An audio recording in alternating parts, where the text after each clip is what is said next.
Let me begin where the county executive led off.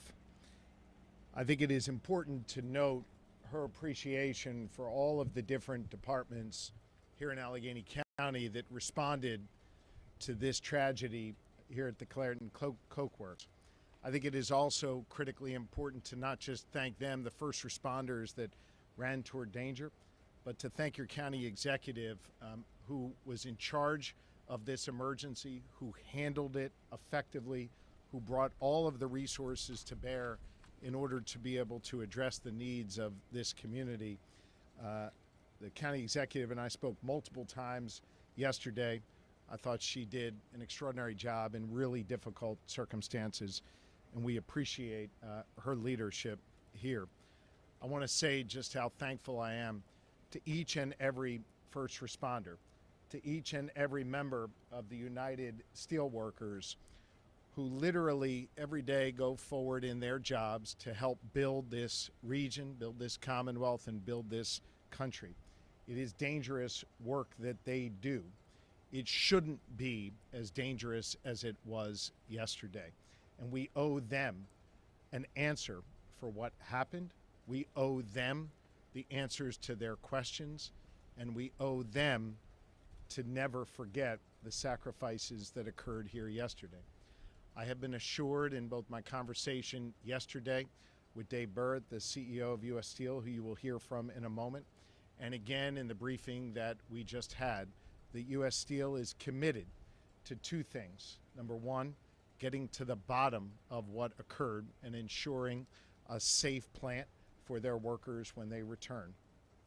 And number two, making sure that the broader community is protected going forward. As the county executive noted, there was a lot of government working together yesterday and continues today. Local, state, and federal government all working together. And while we should be proud of the fact that your government officials and your first responders are doing what they need to do, we need to remember that this was a human tragedy, that we lost 2 lives here yesterday at this plant, that there are others who remain hospitalized and injured. I hope you'll join me and Lori in continuing to pray for those who are injured and for those families who lost a loved one. Part of the reason why we're a bit late here is I had spent a good deal of time this morning together with Tricia and Lucy, the sister and the girlfriend of one of our beloved steelworkers who worked in this facility for nearly 2 decades. He went by the name of TQ. TQ is a special person, a devoted father of 3, someone who I understood served as a mentor to the other steelworkers who were here. Someone that apparently you would go to on a rough day when you needed a joke or when you needed your stones busted. He was the guy who was there for others while being there as a leader in this plant. I think it's important to note that he was also a second-generation steelworker. He followed in his father's footsteps. And as his sister Tricia and his girlfriend Lucy shared with me, he was also a mama's boy who, after working long and tough shifts here at the plant, would go take care of his mom and look after his 3 children and look after Lucy's 2 children as well. He was devoted to them. He cared about them, and his life was cut too short because of what happened here at this plant. We have a responsibility to remember his legacy, to make sure that his memory lives on.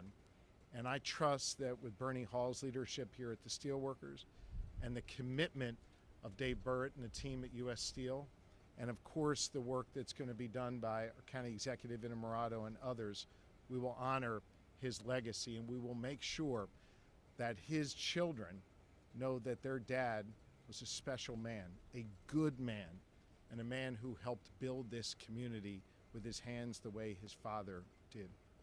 We lost another life yesterday, and that family wishes that their identity should remain private at this time, and we will respect that. But know that the prayers of all 13 million Pennsylvanians rest with this Clairton community, rest with those two individuals who lost their lives and with those who continue with this struggle in the hospital to get physically well. I trust the county executive in Emirata will continue to lead this forward with the skill and the decency that she has. I know she will work with the mayor and the Clairton community to address any questions that they have about air quality and water quality.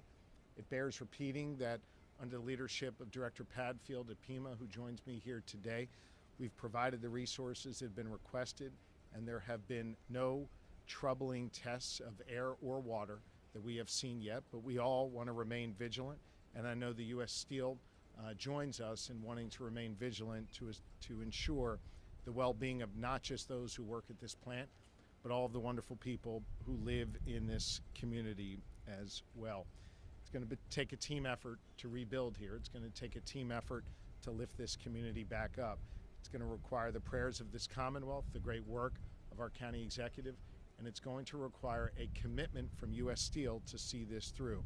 Dave Bird has assured me and assured everyone else that that commitment would be there, and we appreciate his leadership. And with that, I'll turn the microphone over to Dave Bird at this time.